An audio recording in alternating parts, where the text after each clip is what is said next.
mas vamos já começar a falar do jogo, do empate de Cruzeiro e Betim. Eu e Cabidão estivemos no Mineirão. Cabido, o Betim que sai na frente com a lei do ex, Eurico subiu lá no segundo poste. Isso porque no lance anterior o Fabrício Bruno já tinha tirado em cima da linha um gol certo do Betim. E aí na cobrança de escanteio, Eurico testou para marcar 1-0 Betim. O Cruzeiro teve que correr atrás do placar. Consegue o empate com o Lautaro.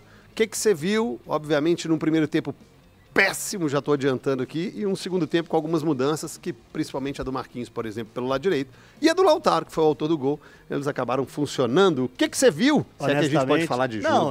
Não, teve um jogo, CJ. Se ele é bom, se ele é ruim, isso aí a gente vai discutir. Coloca aí na conta da nossa análise, né? Todo mundo que esteve no Mineirão ficou revoltado com o que viu, principalmente no primeiro tempo. Né? Porque qual que era a muleta que a gente havia dito, né, no duelo diante do Atlético em Brasília? Pelo menos a muleta que eu utilizei aqui na minha análise ao longo dos dias. O Cruzeiro, beleza, né? Entrou com um time quase titular contra o Atlético.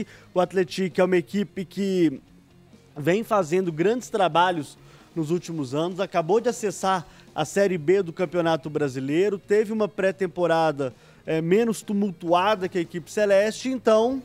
Beleza, o Cruzeiro foi lá, perdeu por 1-0, sem Gabigol e sem Matheus Pereira.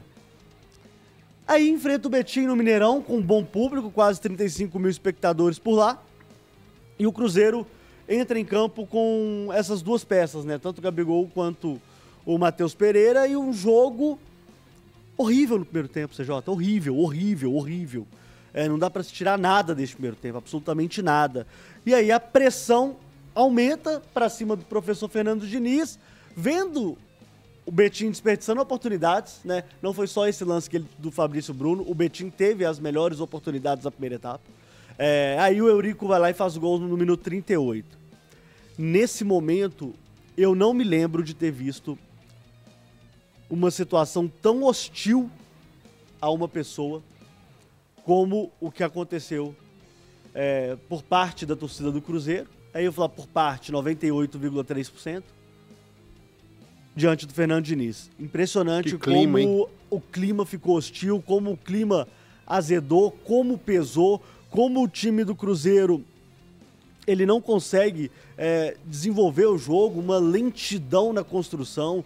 Os jogadores do Cruzeiro não conseguiam fazer a construção como precisava. Eu até citei durante a transmissão que falta ao Cruzeiro muito essa questão dos zagueiros ajudar melhor na construção, porque nem o Fabrício Bruno, nem o Jonas têm essa característica inserida neles, né? Eles estão se esforçando, estão tentando, inclusive o passe do gol do Lautaro foi do próprio Fabrício Bruno, mas é incrível como o time está devagar, CJ, é incrível como o time não consegue desenvolver um padrão de jogo, ou uma força ofensiva, ou um volume ofensivo diante do adversário. E com todo respeito ao Betim, eu conheço muito bem a estrutura do Betim, eu vi o Betim nascer, mas é uma equipe ainda que acabou de sair do módulo 2 do Campeonato Mineiro.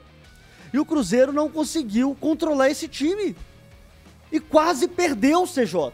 O gol do Lautaro aconteceu ali no minuto 87, aos 42 do segundo tempo. E muito mais no abafa do que de fato de um jogo, de uma construção, de um trabalho que você precisa ver. O Cruzeiro, ele só conseguiu empate porque ele teve que abafar o Betim em algum momento e mesmo assim, ele não conseguiu amassar do jeito que precisava. Porque o goleiro Michael fez 2 boas defesas ao longo do jogo. CJ, é muito pouco. Eu não vou ser aqui sommelier de torcida, porque a torcida tá sim no direito dela.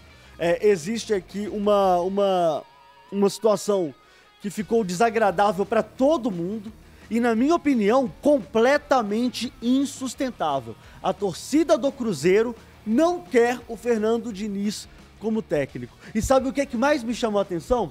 Você vê o jogo do Cruzeiro, você vê o jogo do Cruzeiro e você não sentir prazer vendo aquele time. Você sente raiva, você sente ódio. Né? Ódio é uma palavra forte, mas deu pra ver claramente ali na torcida celeste, que tava um pouco mais abaixo da gente ali no setor roxo, que os caras estavam revoltados com o que estavam vendo, CJ.